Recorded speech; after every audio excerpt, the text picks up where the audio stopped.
Punta ako ng Mercury Drug. 136 po. 25 check. Wait lang sa papan siya. Ito na lang ba?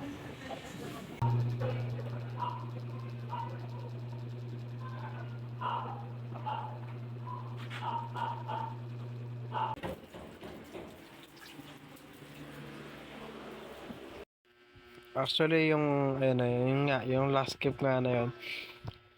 Di naman kasi ganun si Budak.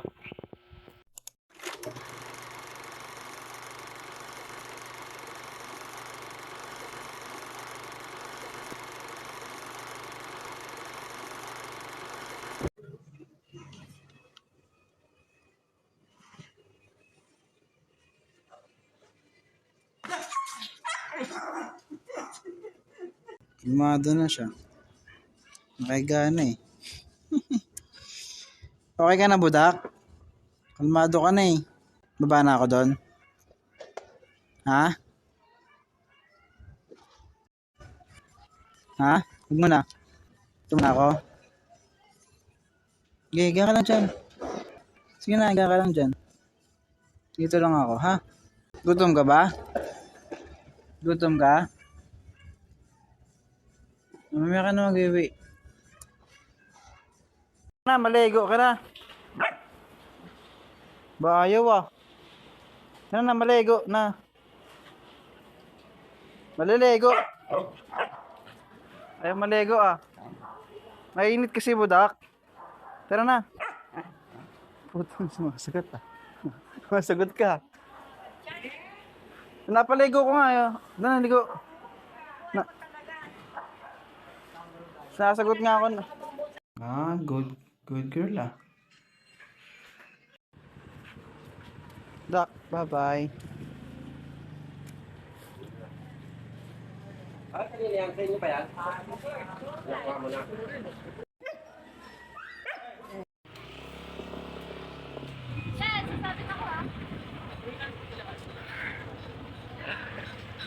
Ano ba, Dak? Happy ka na ulit ah. Sama-sama sila doon eh. Pagkita mo, Budak. pagkita mo anong taxi. Ay, pagkita mo anong ano. Sila lang, pinalabas ko na lang sila, kailangan pumasok. Lang para huwag na ano. Kahit kung meron. Sa gabi pwede naman dyan, basta nakalak na yung gate natin. Basta nakalak. Pero pag-araw. Ano mo na doon muna sa iyo, Gary, pagpahingin mo na din. Yeah, saan ka galing? Hindi mo sinaminom ng tubig ko. James. Ano shirt mo? Oo na, oo ka, Budak ah. Ka na ulit ligo. Kasi kapon naligo ka eh. So, tapos maligo bukas. Sa Lunes, papabukanaan ka naman. Tapos sa dalawang linggo ka ulit di maliligo. Bukanaan na ulit si Budak. Bukanaan ka na, Budak. Buka na. Nakanot ng kalaro. Nakanot ng kalaro eh.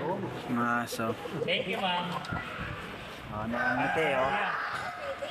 Nakangiti si Budak.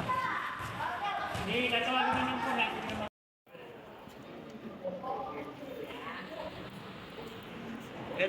Una.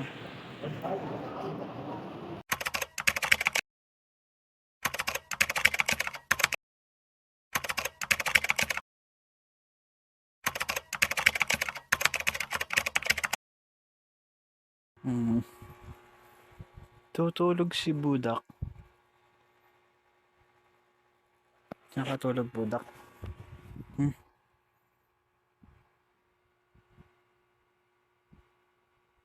Saan ka ha? Tulog. Okay.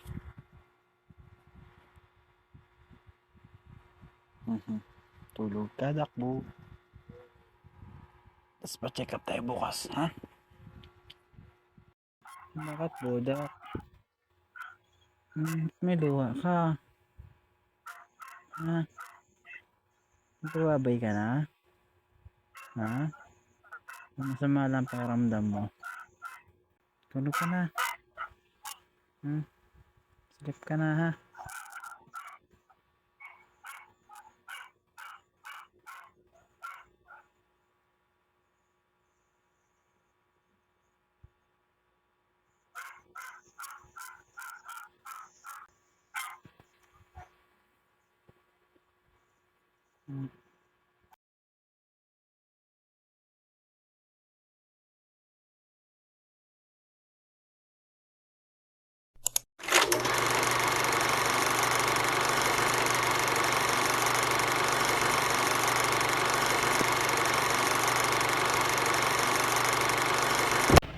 Papalit lang si Iha. Tapos, guys na kami ng gamit. And pumunta na kami sa Cavite. Pero may isang balita. So, ang masamang balita, nanghihina na yung aso ko. So, hindi ko pa alam kung anong sitwasyon. Kasi kagabi nanghihina talaga siya. Sabi mo kanina? Sabi ko, pag maaga tayo mayaunin ka para Kaya nga. si Buda. Kailangan ka. Nanghihina siya kasi may kahate. Hindi yun. Natanda na kasi talaga si Budak. Susi. So ngayon, 8 years and na si Budak.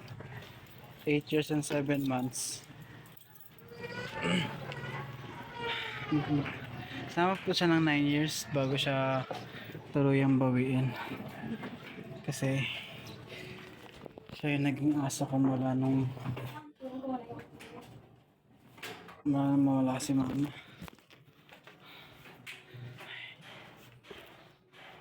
Ay, Lord, babaan niya po si Budak.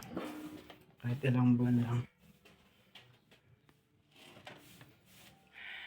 So, yun na nga. Gusto mong balita, nanghihina daw yung aso. Actually, kagabi pa yung niya eh. Kagabi pa yung nanghihina siya. Mga nakarang araw, wala siyang ganang kumain. Naalala ko yung aso ko. Sana tumagal pa siya kahit tapusin na niya itong taon na to. Tapusin na sana niya puntak ng taon na to. Ay Lord, ano po, tapusin na muna ni Budak yung taon na to bago siya bawiin. Kasi kakabawi lang namin sa kanya nang mapahuli siya eh. So, kung babawiin agad siya ng ganon, ticket sa dibdib. Hindi ko pa alam kung anong oras kami makakawi bukas, pero hopefully mabutan ko siya. At kung kailangan ko siya ipa-check up, papacheck up ko siya. Kasi wala siyang ganang kumain. Tapos di siya kumakain ng matitigas, puro malalambot. Tsaka ayaw niya uminom ng tubig, ayaw niyang kumain ng madami. Kung nagpapabaya na siya sa sarili niya eh. Napaligo ko naman siya. Sana maging okay pa si Budak. Kahit matapos lang tong taon na to. Ngayon kasi medyo hindi namin matatanggap kung mabig siya. So yun na. Yung muna yung masamang balita. Nay? Kumain na ba yung aso?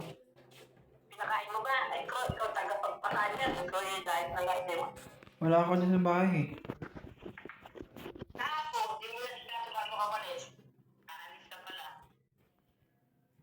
Maaga ako umalis eh. Hapon diba? Kahapon ka nito, di mo ba yung nasigaso? Nasikaso ko siya diba nga, pinakain ko pa nga siya. Nung kahapon nakakatayo pa siya eh. Ngayon hindi doon siya nakatayo, sabi ni Tito eh. Andiyan ba si Kuya Nelson sa taas?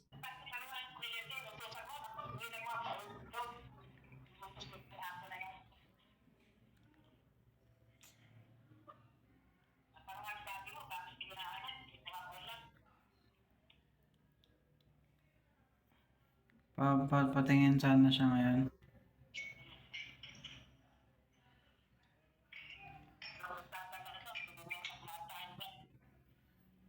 Sige na. Bukas na lang papacheck up ko yan.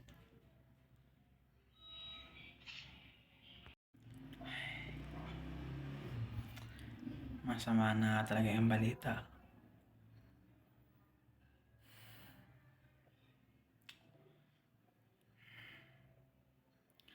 Kung may kakayahan lang ako magpagaling ng aso.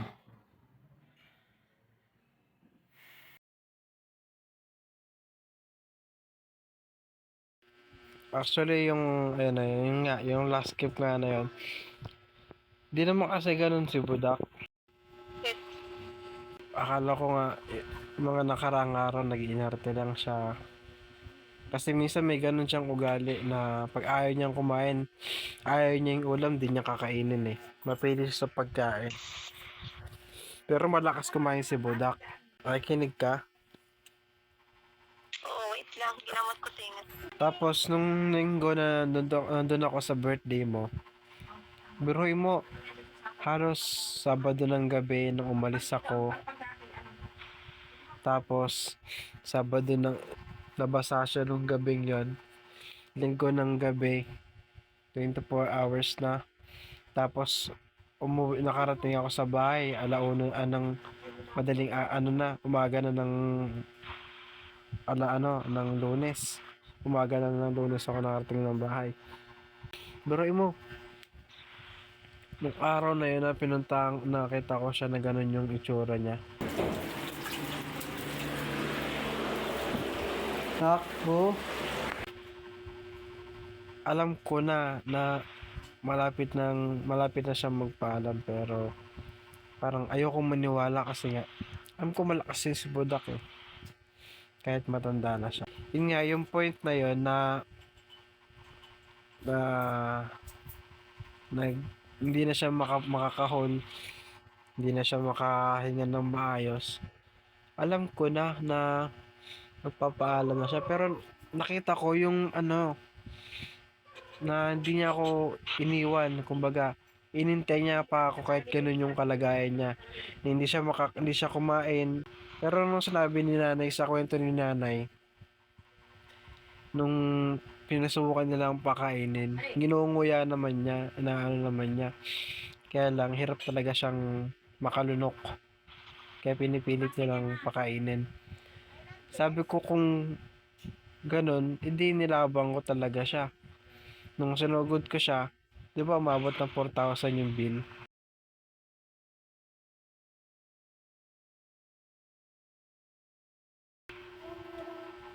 Umabot yung 4K yung bill. May get. Iba pa yung dextrose na inabot ko. Sabi natin mga Porto din lahat-lahat. Porto. Yung Porto na yun, na inutang ko pa. Tapos ginasasan pa natin. Kahit alam kong ang chance ko na lang na may panalo siya sa sa kamatayan na yun is 2% na lang. Doon ako kumapit sa 2%. Kaya ang sakit din sa akin, hindi dahil sa pera, kundi dahil sa kahit anong gawin kong laban para sa kanya. Wala. Kung kukuhain na siya. Kasi kung nagawa niya akong hintayin nun ng ganong kahabang oras na kahit gano'n na yung kalagayan niya na kahit mamamatay na siya, inintay niya ako. Tapos, lumaban pa rin siya. Halos 48 hours siyang ganon. Sabado ng gabi, linggo ng gabi, 24 hours. Tapos, Lunes ng gabi siya binawian ng buhay. Lunes ng umaga. Pag uwi ko siya, inasikaso ko, hindi ako kumain para lang mapuntahan siya. Alam mo, nung buot-buot ko siya, tapos halos itakbo ko siya talaga papuntang clinic. Nakatingin sa akin yung mga tao na makikita mo sa mga kilos ko, sa mga mata ko na gusto kong mabuhay yung aso. Gusto kong ilaban yung aso. Pero tatakbo ako sa clinic, ang dala kong pera, 400. Sinong tataya ng gano'n na 400 yung pera mo, tapos itatakbo mo sa clinic yung aso mong nag-aayo buhay? Alam ko maraming gagawa nun. Malaki man or maliit yung ginastos ko para sa kanila or ikukumpara sa ibang aso na ginastosan ng halos 10,000, 15,000, 30,000. Na kahit na alam mo pwede kang matalo sa huli. Ilalaban mo kasi mahal mo yung aso. Kaya lang, kinapos talaga ako eh. Kumbaga, 4,000 lang yung pera ko. Kailangan ko pa ng at least 3,000 plus para sa gamot niya, sa complete check-up niya. Tapos walang kasiguraduhan kung aabutin siya ng kinabukasan. Pero ganun talaga ang buhay. Minsan, kahit anong gawin natin, may babawi at may babawi ng buhay natin. Doon ko na realize na walang kwenta kung gaano ka kayaman talaga, kung gaano kalaki pera ang ginastos mo. Kung babawiin siya, babawiin siya.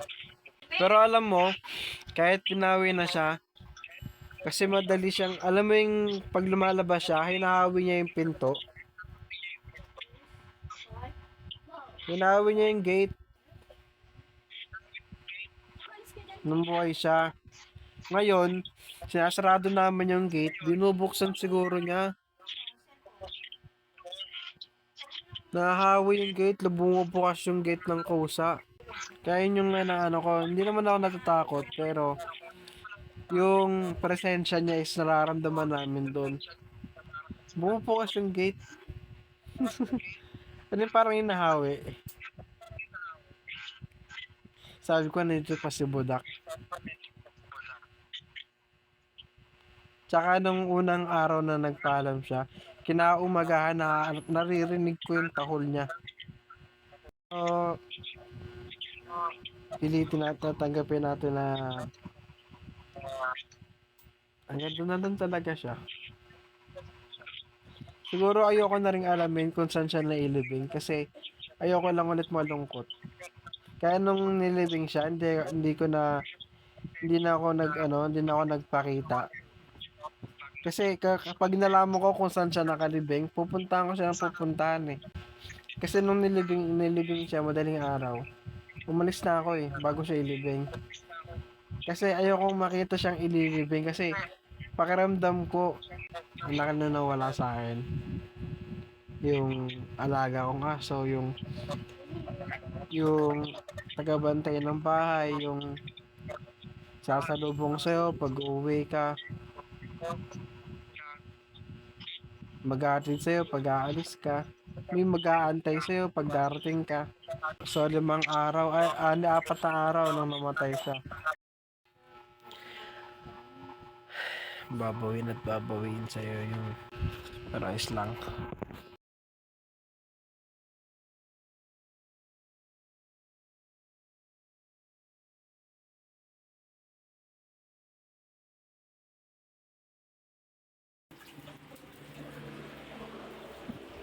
Takbo.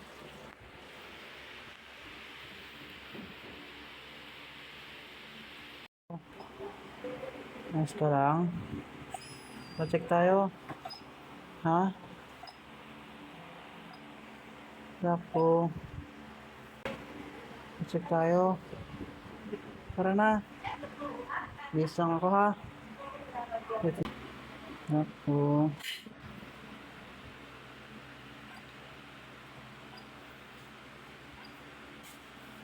Pahinga ka na. Hindi ko alam na eh. Pahinga ka na. Ha? Umalis ka pa.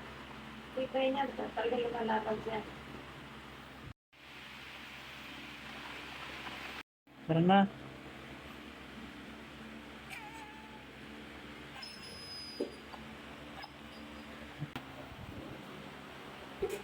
Pero nahihirapan ka niya dahil nung malapit sa New World. Ano ba yun? Dito nga, dito yung New World, dito ang ano. Dito ang New World, dito ang Anong location lang? Nakatayo pa siya, nanglawanan ko siya eh. Kasing ka lang ha? Kasing ka lang.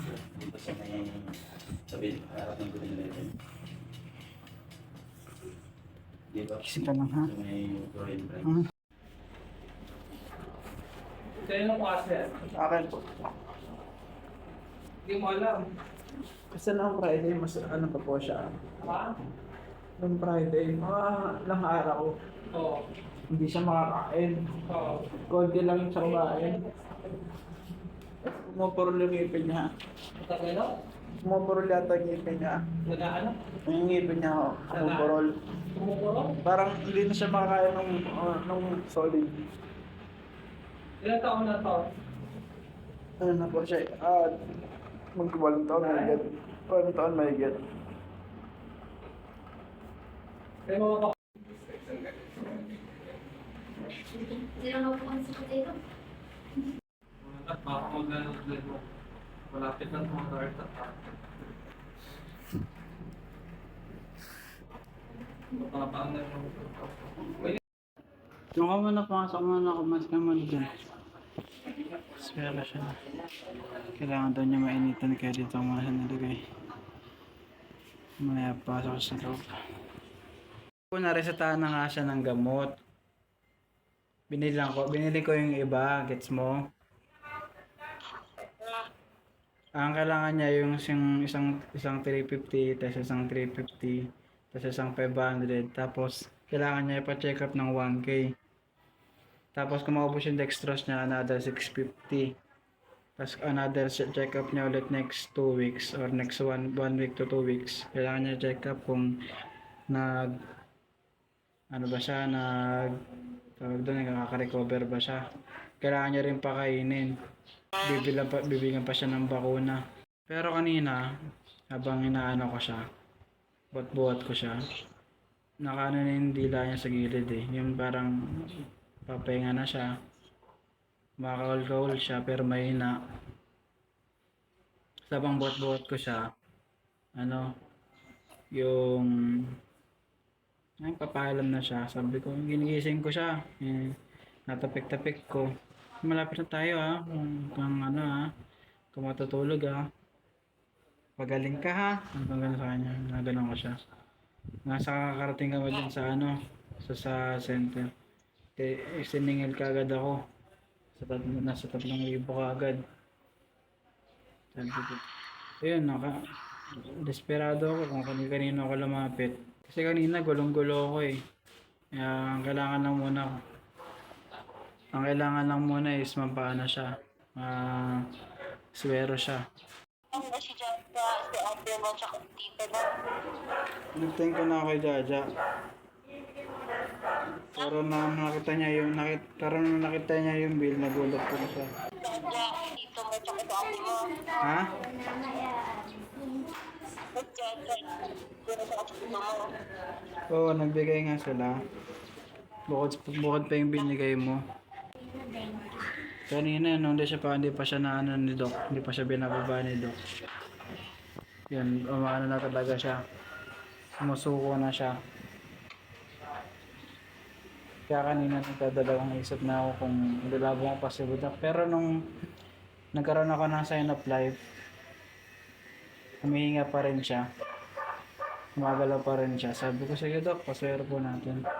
Kanina hirap siya huminga, baba ng temperature niya. Maya akong tupunas.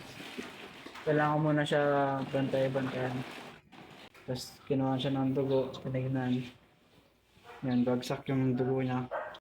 Mabagal yung takbo ng dugo niya. Kaya nang sinawero siya, yun. Doon may laban. Lumalaban siya. Nakita ni Doc. So, nagapan naman nila. Ang kailangan lang nito is gamot. Saka ma-check kung may lepto siya. Yun na lang. Wala na.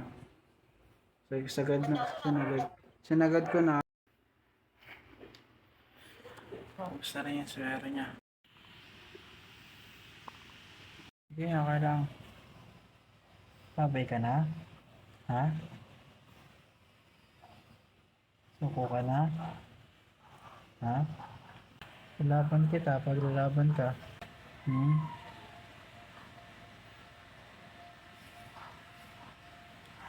Gusto na yung swero niya.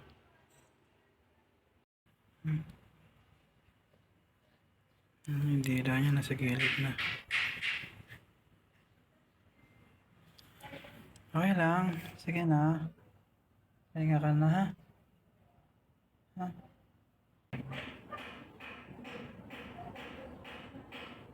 Laban ka pa? Ha? Laban ka pa? Ha? Laban ka pa? Sige, ha? Laban ka pa, ha? O, kain ka na muna. Ha? Wait lang. Ano lang muna? Ha? Tsaka ka na lang maligo, ha? Pag malakas ka na. Diba? Lumalaban ka pa? Oh. Lumalaban ka pa, diba?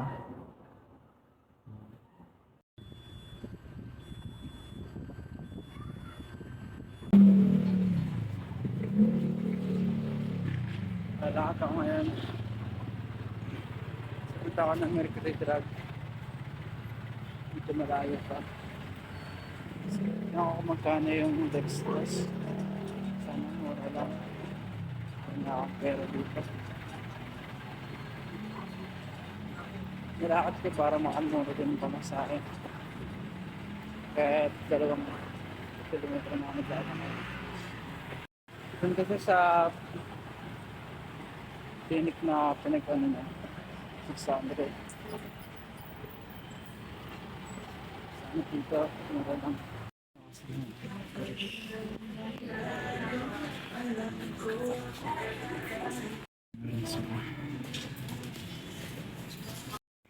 Point 36 po. 25 check.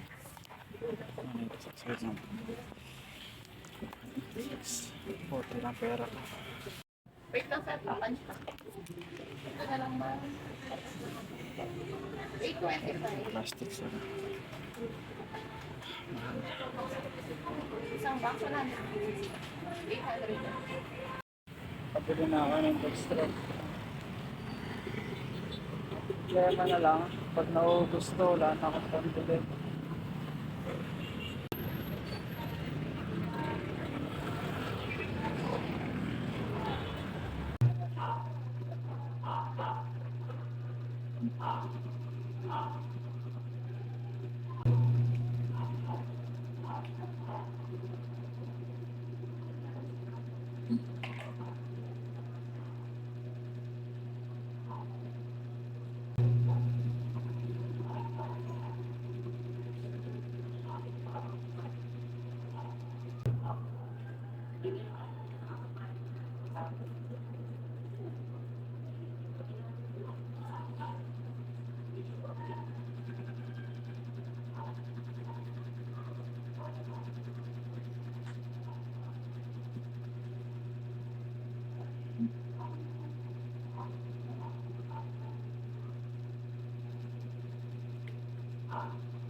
Si Iris. Tama na. Di, sukayin.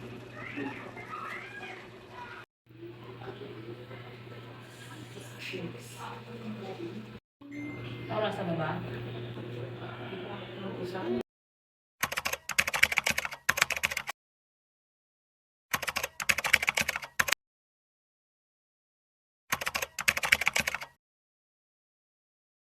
Wala, nanginginig siya, B.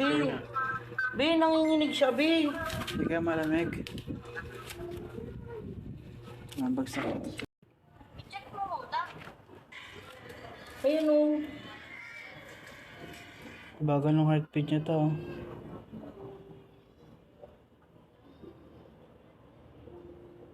Bagal ng heartbeat niya. Hindi na siya gumagalaw. Lino B. Dak. Walang heartbeat ah.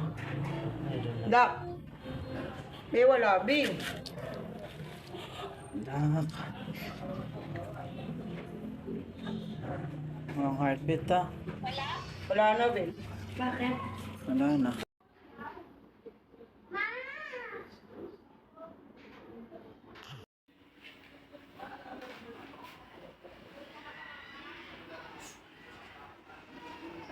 Pinainom ko pa na Bye-bye, Dakbo. Pinainom ko pa. Pinainom ko pa yun ano kasi nga nanonood tayo lalamunan eh. Ilain lang daw ba ito eh? Modugo eh. Ano mo na lang muna kay Nelson, balik mo na lang muna yung pinaka-ano niya, bilog. Para hindi magdulog yung bilog. Tsaka lapat ng dugo niya. Pahinga ka na.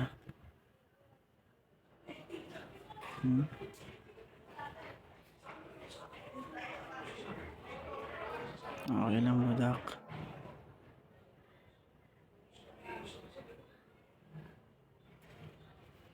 Dinala mo, nakatabi na lang ng suero. Ay, ng dextrose. Nayaan, dito na lang dapat ako.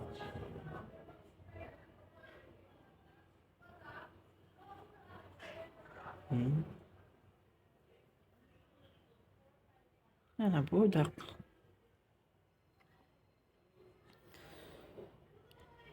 Dak, okay lang.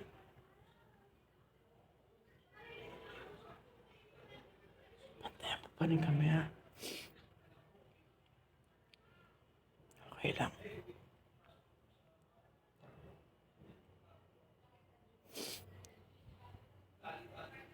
Okay na yung edges. Bye-bye.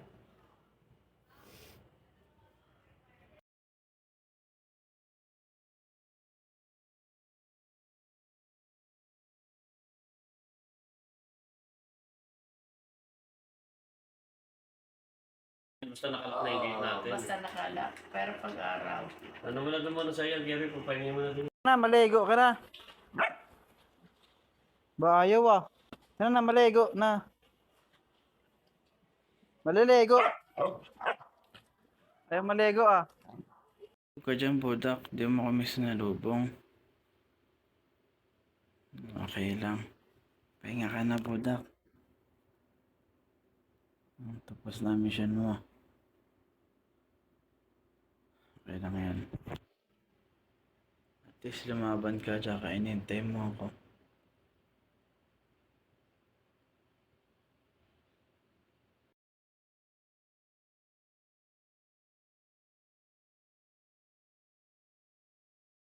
Vlog!